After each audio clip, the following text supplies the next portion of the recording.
Oi, pessoal, como é que estão? Tudo jóia? Então, vamos hoje falar sobre anestesia em felinos para finalizar nossa aula de anestesia em pequenos animais. Então, a gente pode lembrar o gato, quem não teve é bom ter, porque ele é bem diferente do cão. Então, o gato não é um cachorro pequeno, ele tem muitas diferenças que vai desde as metabólicas, como também de comportamento. Então, assim, da metabólica, que a gente tem que lembrar da conjugação e da glucuronização hepática, que deles é limitada. Então, o ácido glicurônico deles, eles têm uma baixa reserva. Então, acaba muitos fármacos que são que precisam, né, do ácido glicurônico para a biotransformação, acaba não tendo, então aprofunda demais. Então, a gente tem que reduzir as doses desses fármacos. Sobre o comportamento, o gato tem um temperamento totalmente variável. Então, muitas vezes a gente não sabe o que está passando na cabeça deles. E, de repente, nos avançam. Então, assim, é bom entender um pouquinho do comportamento do gato também. Acaba que a gente acaba fazendo protocolos mais elaborados de medicação pré-anestésica por conta desse comportamento do gato. Porque se não tem como a gente canular um gato, colocar o acesso venoso num gato, se ele está acordado. Muitas vezes não tem. Ele tem que ser um temperamento muito, muito fácil, muito dócil, para poder permitir. E aí, como ele é muito pequeno comparado aos cães, o acesso venoso também é mais difícil do que no cão, tá? A não ser cães de raças pequenas. Tá? Então, assim, para a gente poder fazer a canular certo e correto, tem que estar o animal bem sedado para a gente conseguir. Então, os protocolos acabam sendo mais elaborados. Alguns falam que o gato sente quando a gente está com medo dele, tá? E eu acho que é verdade. Então, no gato, sempre vá tranquilo e sem medo, porque se ele perceber que você está com medo, você não pega mais. Particularidades. Então, o laringoespasmo é a principal, principalmente quando a gente vai usar anestesia geral. Tem que ter bastante cuidado na hora da intubação, certo? O laringoespasmo é quando a gente movimenta ali na parte das aritinoides e aí ela edemacia. E quando edemacia, você não consegue mais intubar. É bem mais complicado de intubar. Aí vai ter que fazer uma traqueostomia. Então, a biotransformação hepática, lembrar, limitada, não usar paracetamol, meia vida prolongada de carprofeno e aspirina, a morfina também, ela precisa dessa enzima não, desse precursor, tá, que é o MG6, e aí ele faz com que diminua a analgesia reduzida, acaba causando uma analgesia reduzida da morfina. E aí lembrar que é eliminação renal. Então, os gatos também têm que ter cuidado em relação a isso. Tamanho reduzido, e aí eles têm maior susceptibilidade à hipotermia. Então, as temperaturas abaixo de 35 graus é muito comum. O comportamento, por que a abordagem é difícil, né? Muitas vezes não é só o dente, né, que a gente tem que se preocupar, com o dente e com as unhas. O animal, ele também pula e foge, então a gente tem que ter cuidado, fechar portas e janelas, evitar barulhos e movimentos bruscos. E aí, na maioria das vezes, necessidade de anestesia geral, tá, na medicação pré-anestésica. Para conter fisicamente, a gente vai com manuseio com carinho, aí vai tentar fazer com que o gato se sinta seguro. E aí, contenção forçada mesmo, só em último caso. Tá? Então, a gente faz contenção também para aferição da temperatura retal.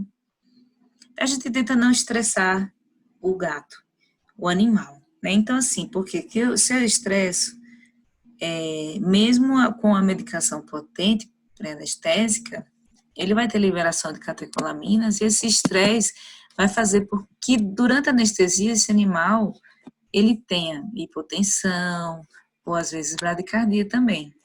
Tá? Então, assim, é melhor não evitar, é evitar esse estresse. Então, se você acha que o animal não vai permitir aferir a temperatura retal, então não força isso. A contenção, a gente coloca sempre ele de frente para a gaiola, porque qualquer coisa a gente solta, ele vai entrar na gaiola, certo? Se ele tentar arranhar ou morder, soltou, ele vai entrar na gaiola. Tá? Essa técnica de segurar no pescoço, na pele, não é, gente, fazer com que o animal fique sustentado pela pele, tá? É só segurar sem forçar, sem segurar, sem puxar a pele, porque isso também causa dor no animal. E tem riscos de algumas lesões também. Então, assim, não se sustenta o gato pela pele, de jeito nenhum. Vocês olham aí, ele tá na mesa, tá? E aí estão segurando ele é uma forma de segurar para ele não virar a cabeça, certo? Aqui é o efeito da anestesia dissociativa com medicação pré-anestésica. Então, foi feita a cepromazina, morfina, midazolam e acetamina intramuscular. Aí vocês podem notar aí o olho dele, né? Todo em midríase. Aqui também. Então, os gatos muito ferozes, a gente usa câmera anestésica. Tá? Ou pode-se fazer também a aplicação de cetamina via oral. Então, a gente pega a cetamina mesmo, que é injetável, puxa e administra na boca. Aí fala, meu Deus, meu gato é pior é na boca, né? Não, quando ele abre a boca para mostrar os dentes pra gente, a gente joga. É assim que funciona. E aí tem também dentro da caixa de transporte, por cima de uma toalha. Mais complicado, mas tem.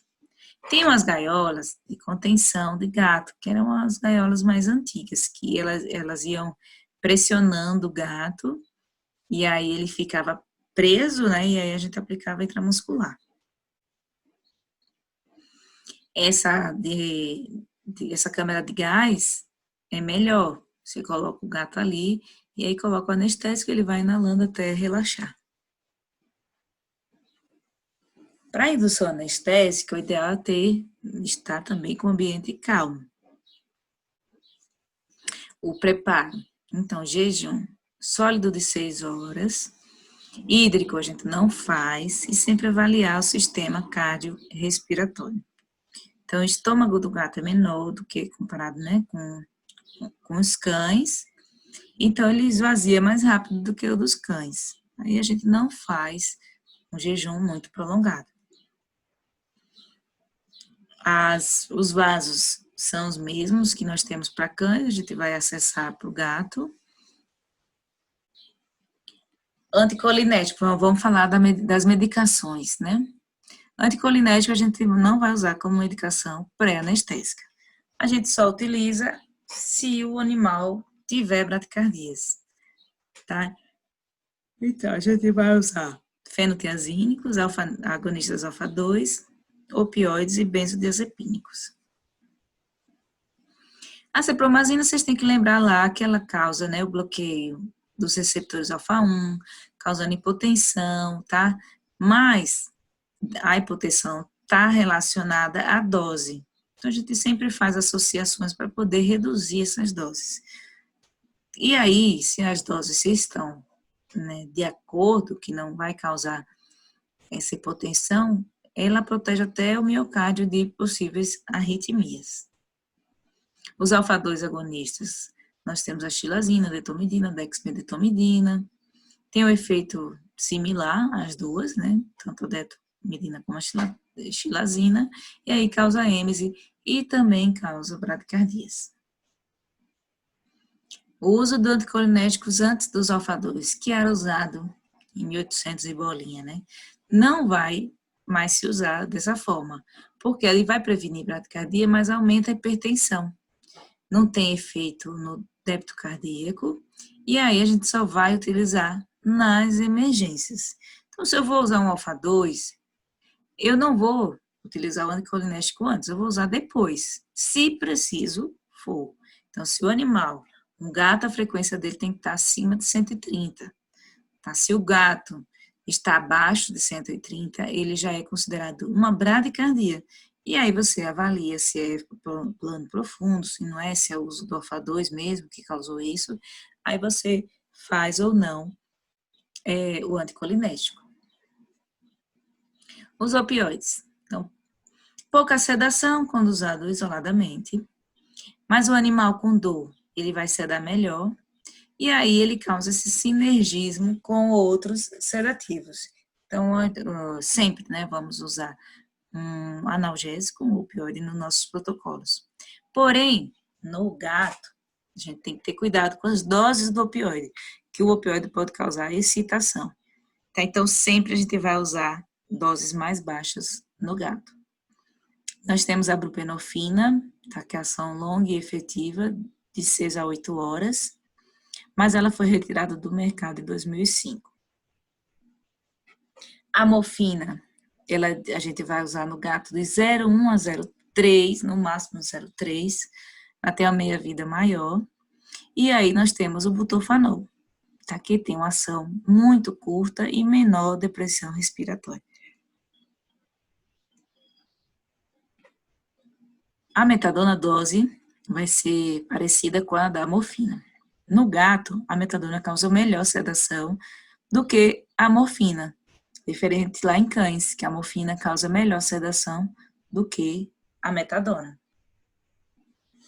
E aí, a melhor opção de medicação pré-anestésica, então, fenotiazínico, a cipromazina, com morfina ou com a metadona. Então, as doses, reparem que todas baixas, e aí a gente faz intramuscular. Os benzodiazepínicos, o diazepam causa dor na injeção, por via intramuscular e tem má absorção. Então, quando a gente vai utilizar um benzodiazepínico, vai ser o midazolam. Dose baixa também, e pode ser tanto IV como intramuscular. Pode associar o benzodiazepínico à ketamina, tá? Então, a gente tem o midazolam, o diazepam, ketamina, tanto para procedimentos diagnósticos ou MPA de animais indóceis, tá? Que não vão fazer cirurgia. Se for fazer cirurgia, vocês têm que associar aí a um analgésico. Planejamento. Então, a via será intramuscular.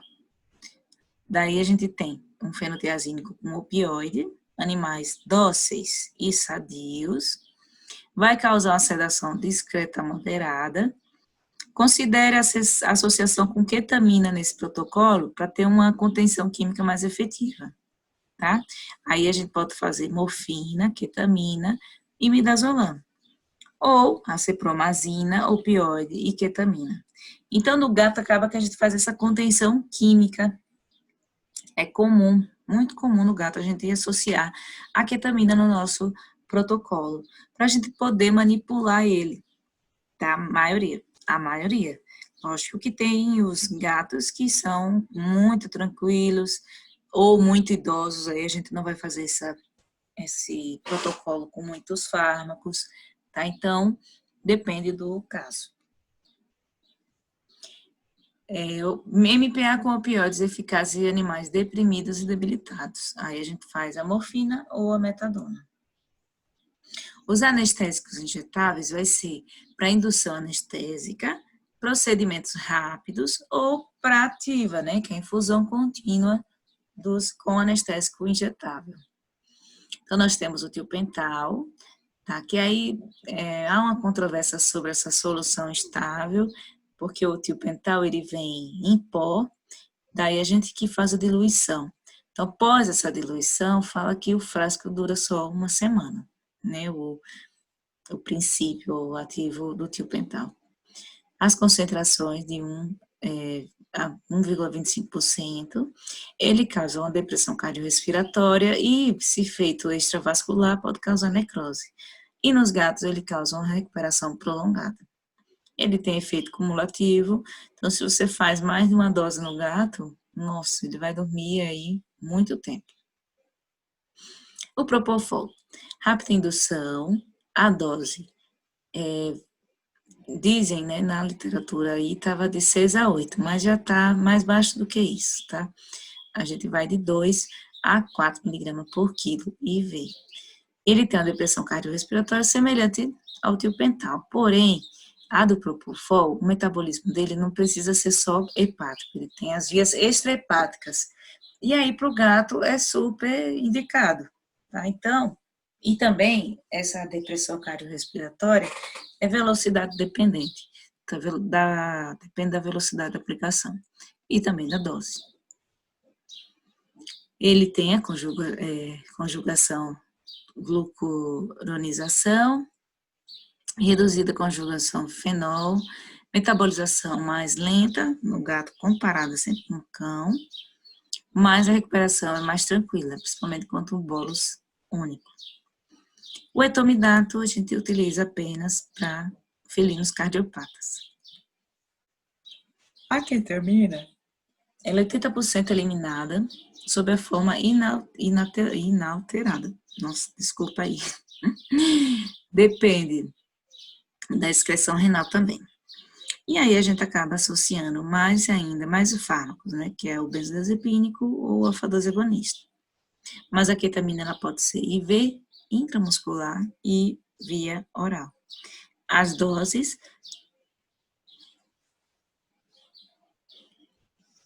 que a gente utiliza, tá? Então quando a gente associa, a gente sempre reduz as doses e quando isolada aumenta. O Zoletil, que é a triletamina e isolazepam, tá? A gente também pode utilizar tanto na indução, certo? Esse agente dissociativo, como para manutenção anestésica. Então, faz uma única aplicação, tá? Porque ele já está associado ao benzodiazepínico. Então, uma única aplicação, o animal, depois você pode fazer mais um bolus. Mas a eliminação dele é mais lenta no gato, então tem que ter cuidado nessas aplicações consecutivas. Agentes indutores, teremos então tiopental, propofol com diazepam para poder reduzir a dose, ketamina, diazepam ou midazolam, e aí também temos o tiopental, né, a tiretamina com zolazepam e o anestésico inalatório através da máscara facial. Na anestesia inalatória, que a gente tem que lembrar, primeiro, qual sonda usar? São sondas pequenininhas, tá? Então, vão ser sondas, se o animal tem menos de 1 quilo, de 2 a 2,5, de 1 a 2,5 quilos, de 2,5 a 3,5, e aí, no máximo, então, sonda 4,5. Aqui é uma imagem de um gato de 800 gramas, tá? Que foi para cirurgia de OSH. Aí a intubação, né? Então, a tendência é utilizar sonda menor que o ideal devido à dificuldade de intubação felinos.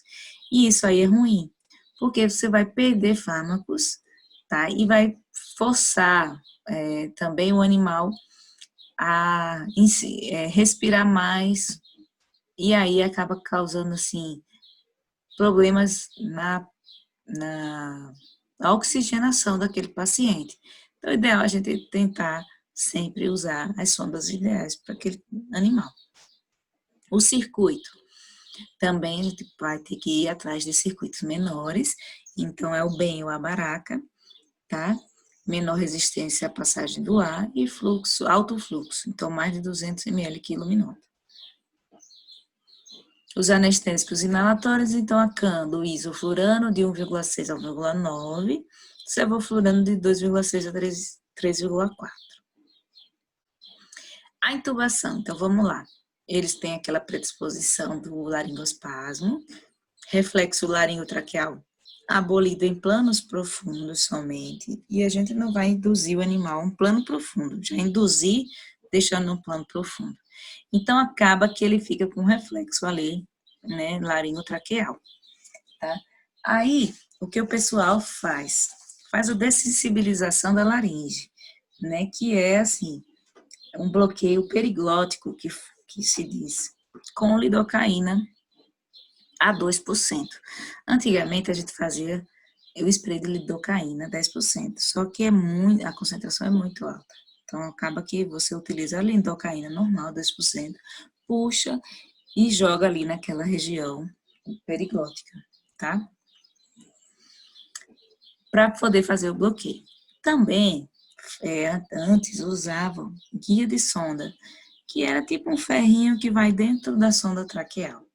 Só que não é mais usado esse tipo de ferrinho, porque o que acontecia, como não fazia o bloqueio periglótico, quando você forçava com aquele ferro, e aí causava laringoespasmo, entendeu?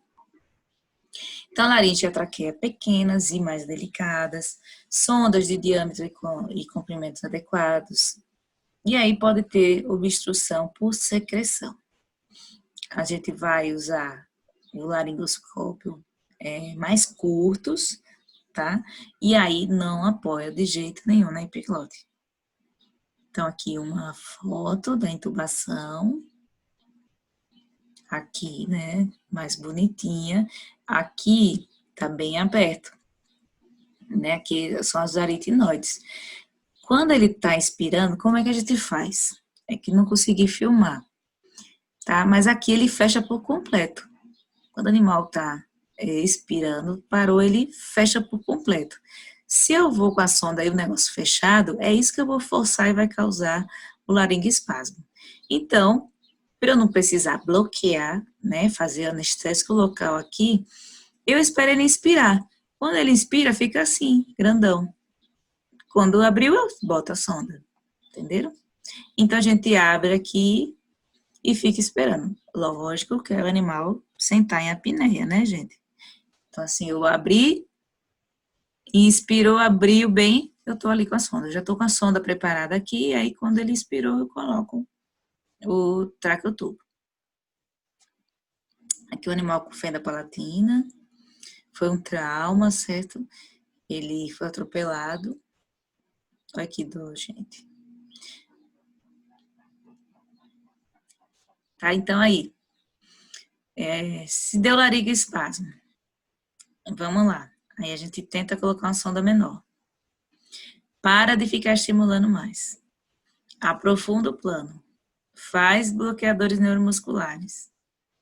E aí, uma lidocaína ali para ver se você consegue introduzir a sonda.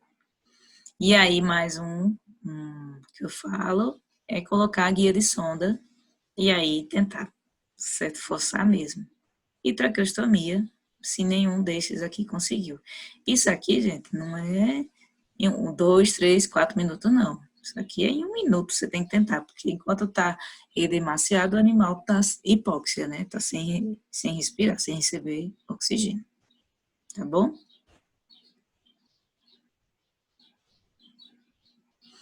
Monitoração. Então, vamos lá. Frequência cardíaca, 120 a 200, certo? Tem que estar.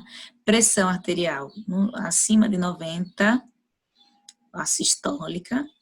Minto, a média, certo? A média. A frequência respiratória de 8 a 20, e aí os dados da hemogasometria. No oxímetro de pulso, igual, né? Tem que ser acima de 95. E na capnografia, de 30 a 40 milímetros de mercúrio. Aqui está o capnógrafo, esse vermelhinho. Recuperação da anestesia, a gente desliga o anestésico, remove a sonda só quando ele apresentar o tônus da língua ou reflexo da orelha. Aquecimento, importantíssimo. Aí retirar o acesso venoso, ainda o animal sedado ainda, tá, gente? Ele não, sem ele ter acordado totalmente, porque senão a gente não consegue por conta dos esparadrapos. E aí colocar na caixa de transporte para recuperação total. Então era isso hoje, a aula. Essa fotinha foi um bebezinho que nasceu de cesariana. Se vocês tiverem dúvidas, me mandem aí no grupo ou e-mail, como vocês quiserem, tá bom? Um abraço e boa semana para vocês.